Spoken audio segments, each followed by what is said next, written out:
आज ऑफिसच्या डब्यासाठी ज्वारी, नाचणीची भाकरी आणि मेथीची भाजी असं हेल्दी बनवलं होतं. लग्नानंतरून माझ्या नाने सासू आमच्याकडे 2 महिने राहायला आल्या होत्या आणि त्यांना आम्ही प्रेमाने माय असं म्हणतो.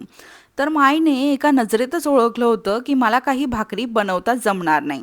त्या ऐराणीत बोलायच्या, बाई हिले काय भाकरी जमाव नाही.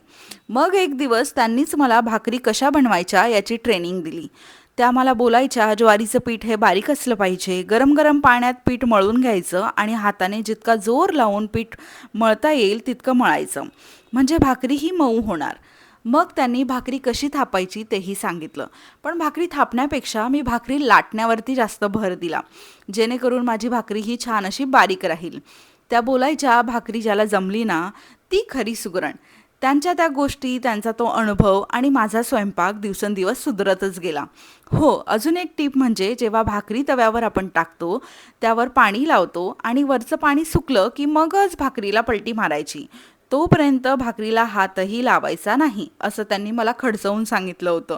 त्या बोलायच्या, तेव्हाच भाकरी छान फुगते. आमची माय आता शिरपूरमध्ये राहते आणि तुम्ही हा व्हिडिओ कुठून बघत आहात हे मला कमेंटमध्ये नक्की सांगा. व्हिडिओ आवडला असेल तर नक्की लाईक करा आणि शेअर करा आणि मला फॉलो करा. बाय.